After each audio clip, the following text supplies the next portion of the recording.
N.Kaos, a deadbeat's journey through the underground. Interviews, music, punk, community. Attitude. Sunday nights, 10 p.m. to 12. CRCFM 102.9.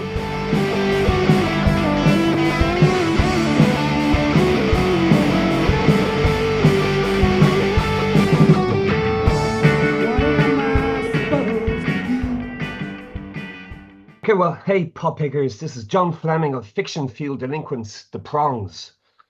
Here is our tune about honest toil, building site tools, and the demolition of London. It's called Kango Hammer.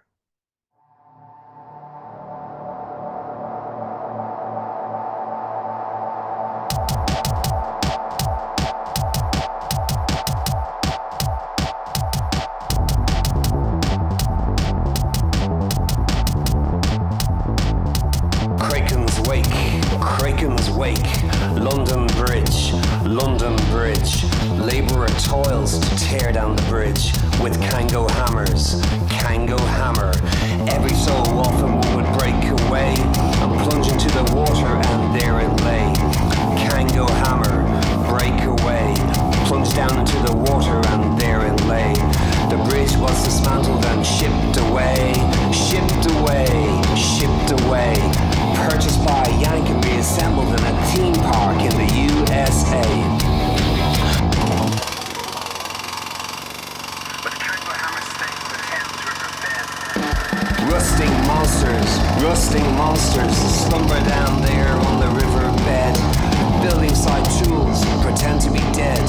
Building site tools, their blood rust red by their time on the river bed. Building site tools pretend to be dead. Building site tools pretend to be dead. Labourer's life unfolds as he embraces business theory, escapes building site ditch, and he focuses clearly.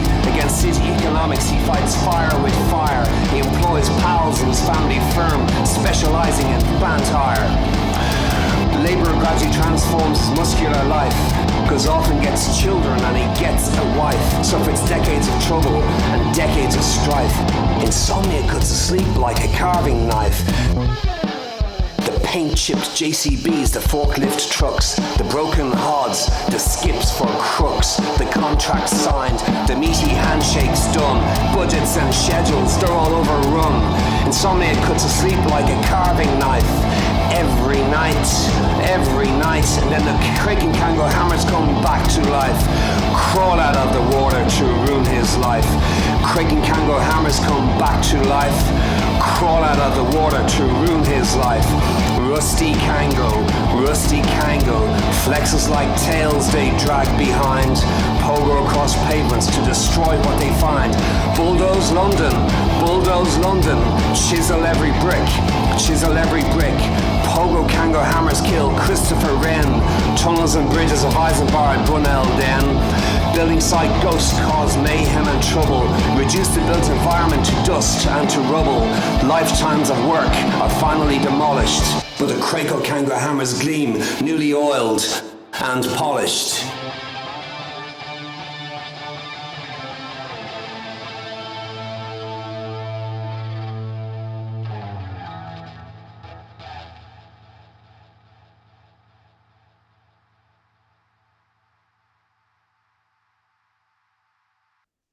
John, how are you? Great to have you on the show. That's some tune, and it comes up a bit in a lot of your lyrics, which are phenomenal. I've a bunch of notes there you wouldn't catch at the leaving cert after listening to your tunes. But Kango Hammer, that's about obviously London immigration, as you said, and construction, which comes up a lot in your songs, even in we'd say Fake Samuel Pepys and all that. There's always a reference in a lot of the songs to London and to immigration and stuff like that. I presume that's a major theme. So, do you want to expand on it? Yeah, that's kind of that's well perceived. That's probably the origin kind of the Prongs. Myself and my good friend Neil Toner Jr., who I've known for decades, really, like since late teens, I suppose. It started with a kind of a lyric I gave him and said maybe he'd like to do a song with it, and it was called "Named After Bars," which was basically the idea of four guys with bar-like names like Mulligan, Foley, Murphy, and Neary. I thought they were kind of very, very sturdy building. People know those names from bars as much as they do from actual living people. Um, like strangely, I don't know if I know Mulligans in Dublin for years. I don't know if I actually know anybody called Mulligan. So there's a funny relationship with things like that. Oh, you're named after a film star, but why not be named after a bar? Um, so we did.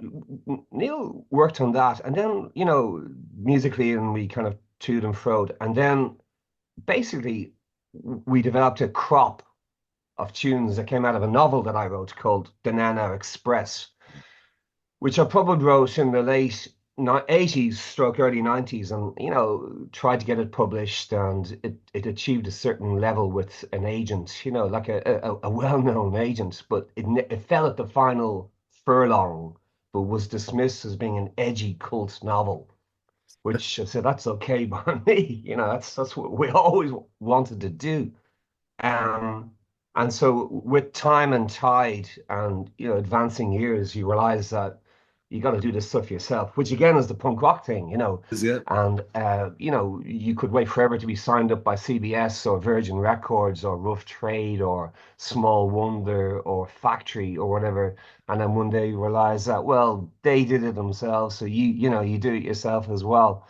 Yeah. So basically, sorry, to answer your question, to go back to Kango and London, is that a lot of those initial songs by the Prongs came from they were because the Prongs were in the novel as a band that the lads listened to in London, a bunch of Dublin migrants Right. in the mid 80s. So the Prongs articulate some ideas that are in the book, and a lot of those ideas, certainly initially for the Prongs, were London-based ideas, and the idea of being outside of economics and having the luxury of a young man's jaundiced, wary, and kind of critical view of the world Yeah, at one remove. So it you could comes talk across in about your lyrics. demolishing London rather than building it. Yeah, it absolutely does. Yeah, in like that's what I'm saying. There is when I listen to your lyrics, the songs, it's kind of a lot of it seems, I could be wrong, but it seems autobiographical in a way. You have obviously the London and the construction and Kango Hammers there, and in the photographic brains, like in that song, which is kind of I presume it's sort of a made up band.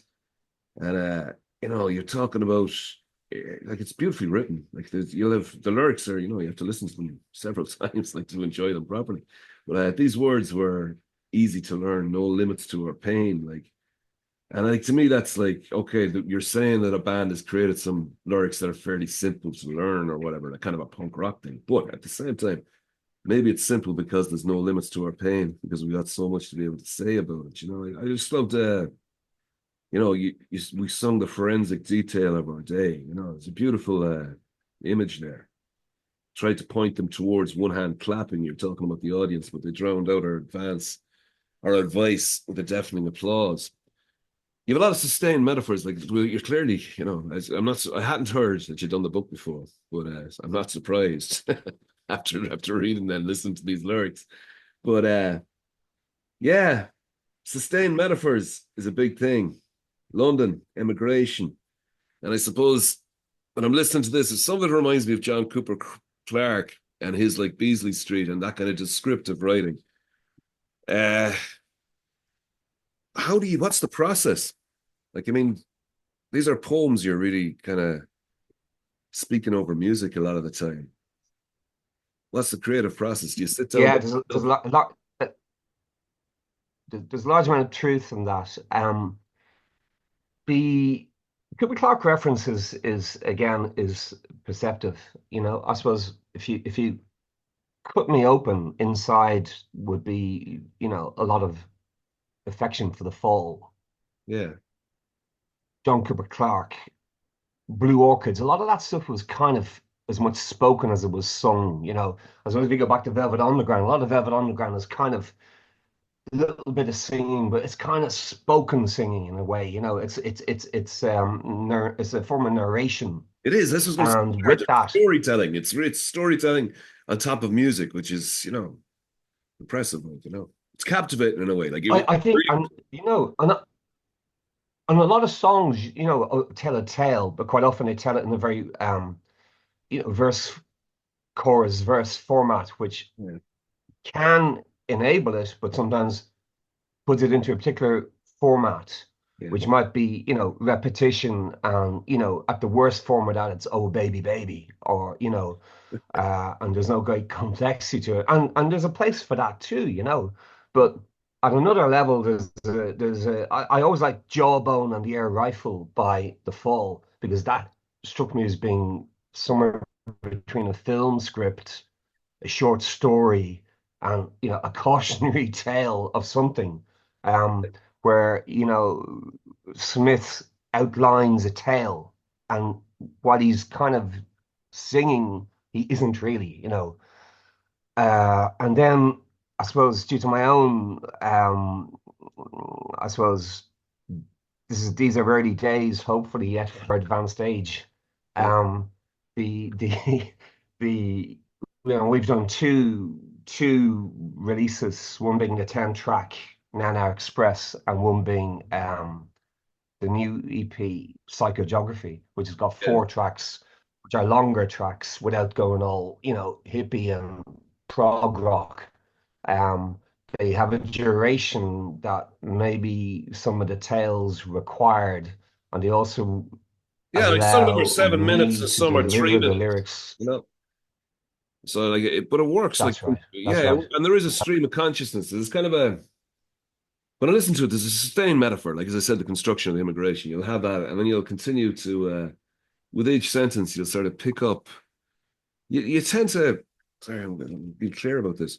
You tend to take maybe a colloquialism, and you'll flip it on its head a lot. And like a fake gold prospector, things like that. Like what is that? That's the anti-clockwise spiral effector, Pat's. Truant, yeah. Mm. That on truant, yeah. Take the shortcut of the beaten path trajector. Obsessive scar of the broken heart collector. That you can see, like one idea bouncing off the other, feeding into it, etc. Do you sit down and just write a poem, and is it like the music comes after, or do you have a music and it inspires the poetry? Or how Um, does it work? let me take the case of Truant, which is the one you're referring to there. Yeah, I always wanted to write something called Truant because I always liked the idea of escape, yeah. and delinquency, and obviously delinquency is a real thing, but also it's a kind of a Lord Byronic thing. There's a sort of romanticized notion of dropping out, or and that might be Jack Kerouac, or it might be Lord Byron, or it might be And just somebody you mentioned who Bayern in one of those songs as well. And Byron's in there, because these are kind of the titans, and I suppose that a lot of music and a lot of fiction and a lot of poetry, and I don't read poetry, I don't, but a lot of it lives in the world of myth, and there are epic ideas, like biblical ideas, or historical huge ideas, archetype stuff within it. Yeah. archetype stuff, So did exactly, you use archetype even in stuff that about truant? escape, imprisonment, Yeah, it's really interesting because you say it in truant. You pillage every village, you howl, a dog turned wolf. That's the idea of, as you said, the delinquent, the domesticated, the conformist, turning wild. And I suppose that leads into what is immigration to the Irish society? It's usually an escape from in the 1980s, Catholic Ireland, the restrictions. Couldn't even get as I mentioned on the show before, back in my early adulthood, you couldn't even get contraception. So, like, I mean, there's that kind of basis. Immigration was, yes, a seek for a better life, seeking jobs, but also an escape from, let's say, the conformity that was occurring in escape, and also escape to the red, elsewhere, the and I rebel and the think any rebelliousness. human being has the opportunity to live elsewhere. You suddenly have two places to compare. You have where you are with where you came from, and a lot of people, have the luxury of not having to do that. But B, a lot of people are deprived of not having done that because, you know, if you run off to London or for whatever reason to get a job or to be free or to go on adventure, if you run off to America or Australia or Europe, suddenly you find yourself with, well, case A and case B, scenario A, scenario B, and people either choose to stay abroad or go to scenario C, scenario D, or they get stuck because they meet someone or they get a job or they find themselves living in a place they like, or conversely, they get none of those things and they have to get out of town fast. I mean, that happens too. And you So mentioned, yeah, that's part of the. I think the idea Sorry, I was just saying it's a theme. Like it's constantly, it comes up again and again. That idea of somebody who I forget the song that you talk about where somebody doesn't put down roots and they kind of up and leave every few years. There's a put down roots in your marching boots. I mean, that again, a lot of that isn't truant, but truant in itself was kind of, in terms of the writing of it, the ambition of it was probably to see. There's all that. I never emigrated. I went to London for 2 years and I came back. I never saw myself as a migrant. yeah. I lived in Paris for 4 years in the 90s, but at no stage did I see myself as an emigrant, because you go away and then maybe in retrospect you can be revealed to have been a migrant, or maybe one day there's a 17-year-old or a 22-year-old coming out of college who says, I have to migrate because this country doesn't have an economic system that I can interact with, or I want to get away from my family, or want to get away from my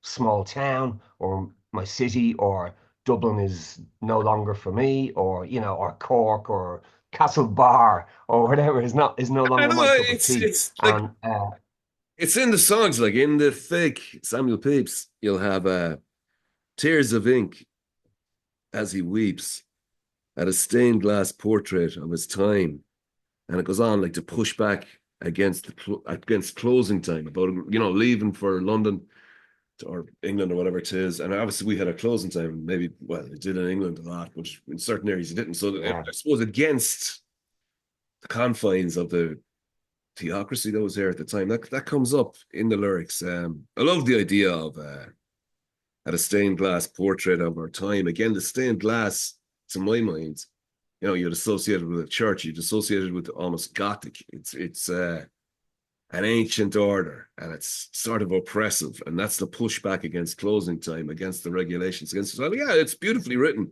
As I said, it's kind of a sustained theme that creeps in, but you sort of follow at the same time. It doesn't seem like you were saying like the standard verse chorus middle eight, verse chorus conclusion. You sort of there is a stream of consciousness where you follow one line into the next, and as I said, you flip colloquialisms, which is quite beautiful to do it.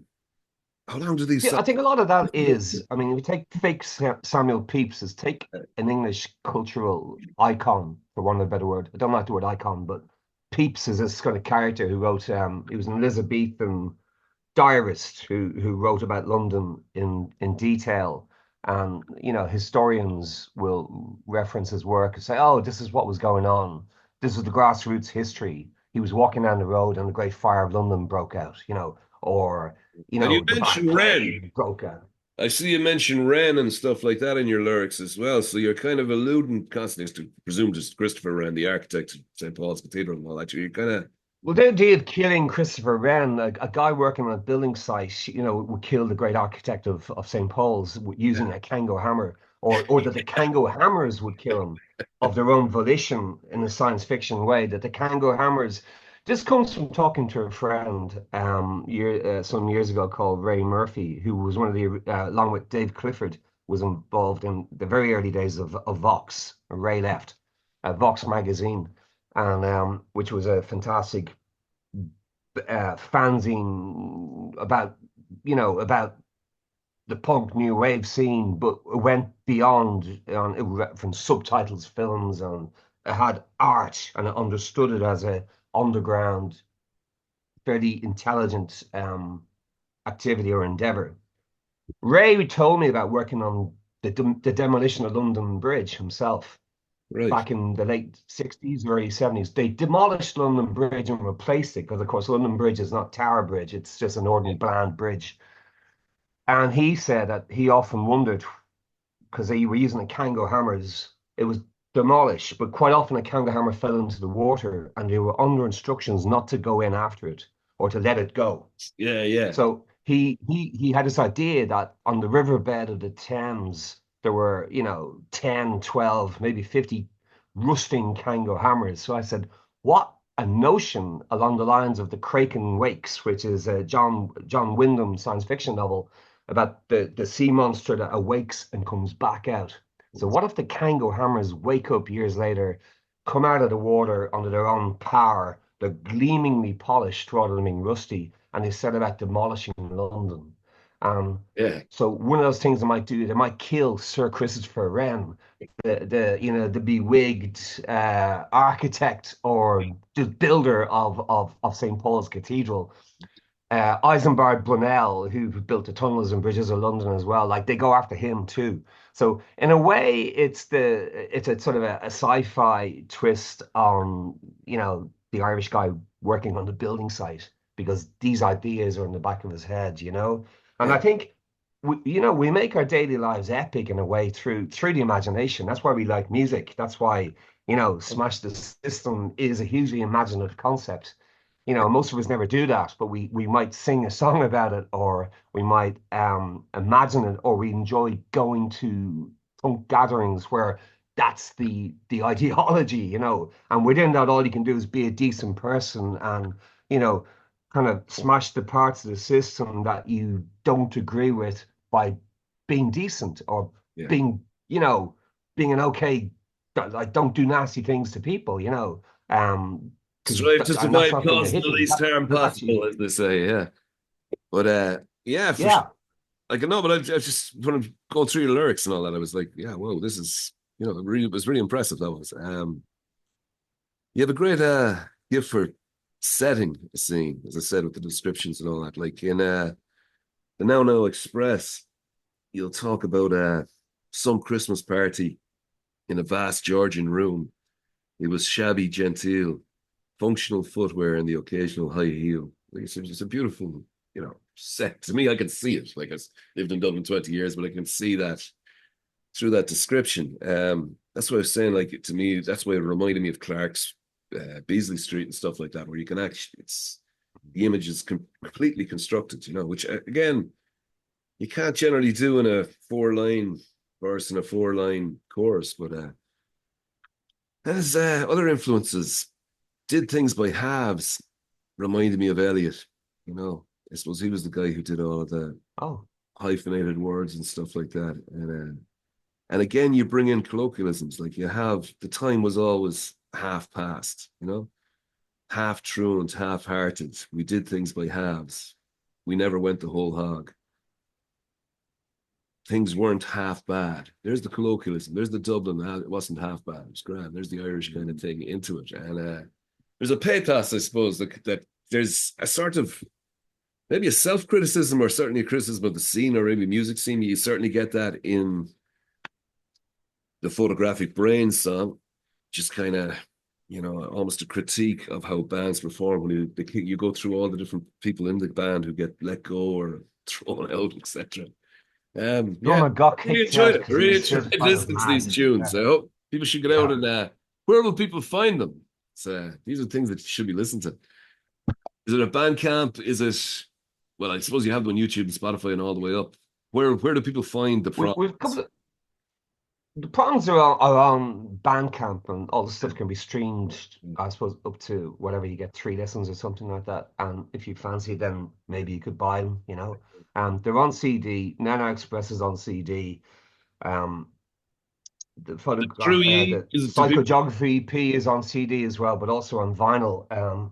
We're very happy with the vinyls. It came out really nice. Do I have it? The vinyl with a beautiful cover by it's not there we go by Dave Clifford. Dave Clifford is a really great kind of force that we've been working with. He's done videos for us and everything, So there's nice videos on YouTube. Nice videos. I don't know. The nice is a terrible word. There's good videos on YouTube. We like the ambition of making a half decent video if we can, and we're fortunate in people who help us, like Dave and his son Greg and Susan Gleason, who is very good. She did the video for Did Things by Halves. Did Things by Halves. See, Neil is a very important part. Huge. I mean, Yeah. obviously he's the musician. Yeah. I'm not a musician, but conceptually, a lot of the songs are conceived through dialogue.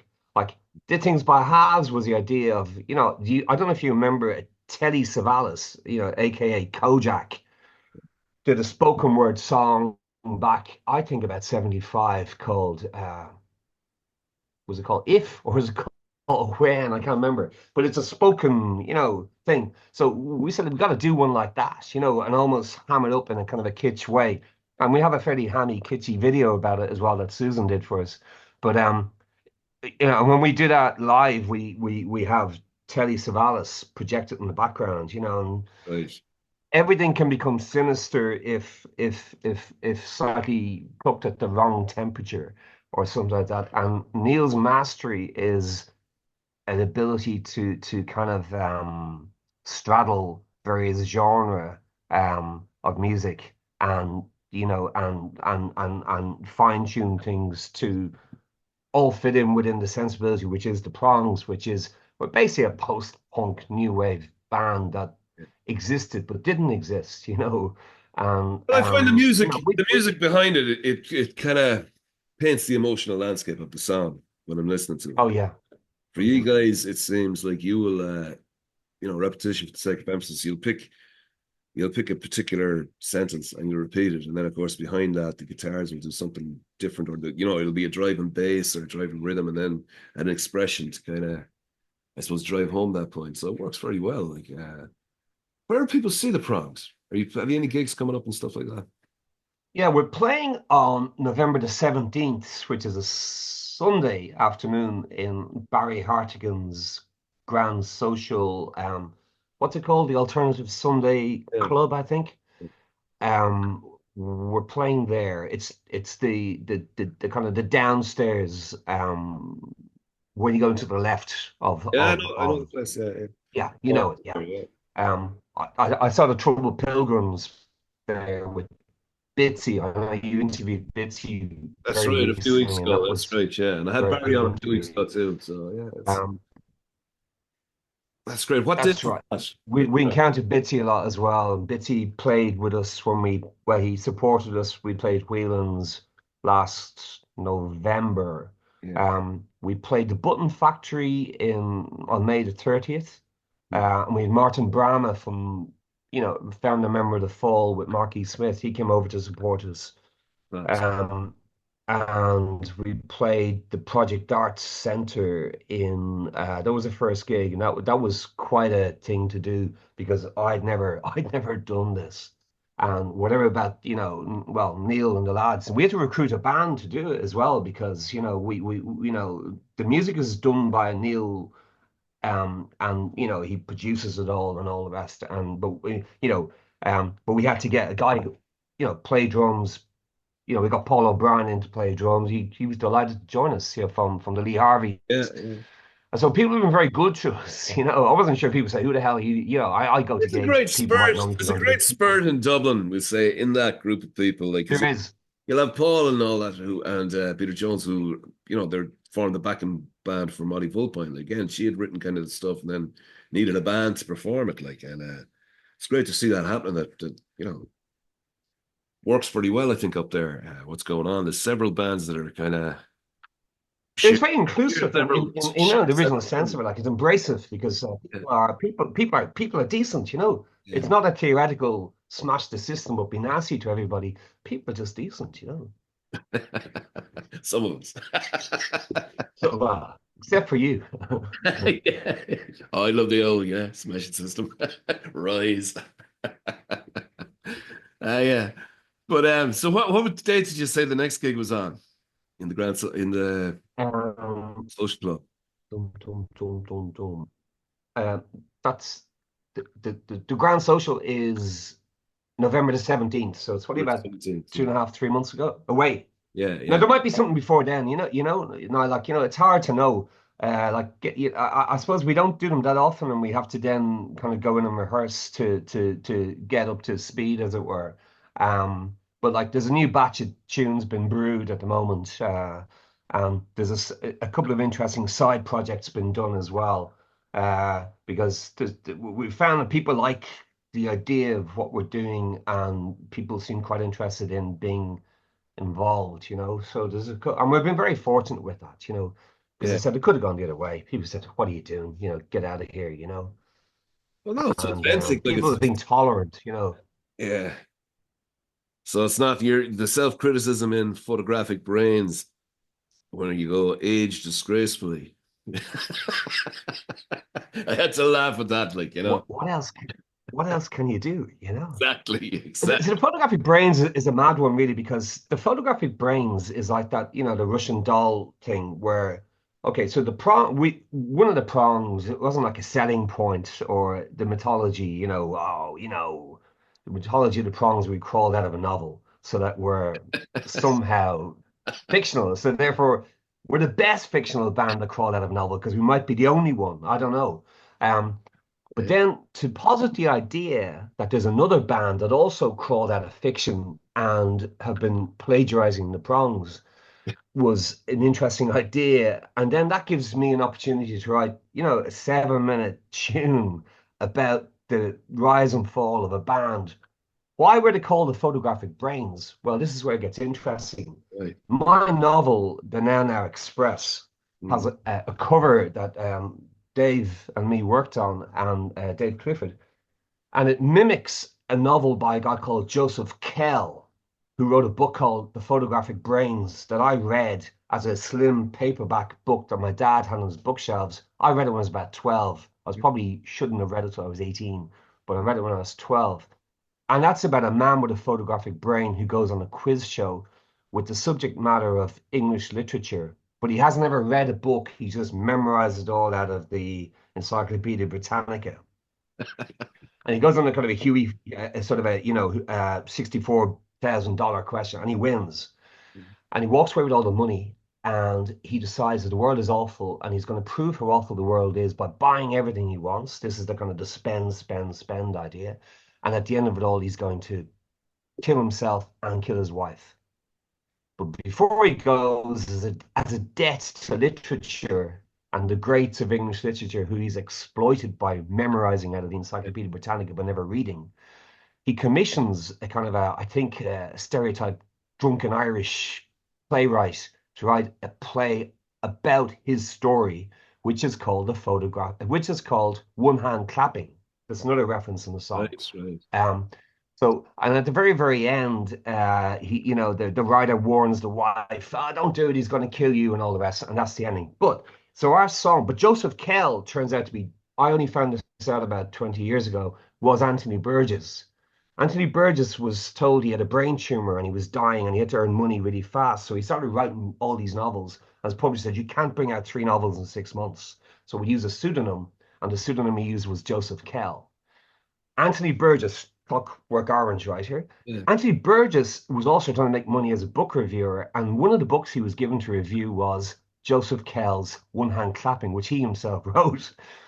So it's all this Russian doll, Russian Yeah, doll, that's Russian brilliant. doll system. So we, a band crawled out of a book, the Prongs, who crawled out of a book, the cover of which is modeled on One Hand Clapping by Joseph Kell. A band called the Photographic Brains, who, as they get old, began to lose their memories because, that this does happen. And I suppose because of my own family situation, I had a lot of access. I've been in nursing homes a lot, visiting my mother and aunts and stuff like that. So this was quite poignant to me that ultimately the band would lose their marbles and wind up in a nursing home called the No More Heroes nursing home, because I don't know, people joke about this. One day Yeah, no, it's a people of great our conclusion. generation It is a great wind up and they conclusion to won't. the song, You do say that, like photographic brains faded from memory. That's how you age it, and age disgracefully, Like it's a classic, it's a great way to wrap up the story, like, Yeah. Well, thanks, And one day there will be arguments in nursing homes about, guys like you and me. Like, do you want to hear the Buzzcocks? Do you want to hear Wire? Or do you want to hear the Clash? You won't be looking for Jim Reeves or John McCormack or, Frank Patterson, whoever. So anyway, so that's kind of the gist of it. And it's nice to be able to play with those ideas because you could go off and write a short story about that or a novel, but you can quite, the Formula One of fiction in a way is lyrics, because you can do all that and then with a sympathetic ace musician like Neil Towner, we can construct all this. And then when we play that live, which we've done it twice, it just because it's almost a Killing Joke kind of a song, it has a drive to it. Yes, it's and great, it's great fun. Class. Well, listen, it's been great having you on the show, and I'll be playing a few more of your songs. Guys, got to check out the Prongs. As you said, November the 16th was it you said, up in the Grand Social, and you find I think it's the 17th. 17th, Sunday, right. whatever that Sunday is. Which the Sunday, yeah. I think the Vulpines are on the week before us, and then we're on that day, and we're going to be supported by Tony St. Ledger, which from the Troubled Pilgrims. He's going to do. He does a solo set, but I saw him doing it with an acoustic guitar, supporting. I think. Ooh, I can't remember. So I'm not sure if he's doing it acoustically or was electric guitar, but he'd be doing a solo set before us. So that'll be good. He's great, Brilliant. And then, as I said, people can check out the Bandcamp, and you've got the vinyl, the CDs, and of course the digital stuff there and all that. Listen, John, thanks a million for coming on the show, and yeah, again, all right, pal.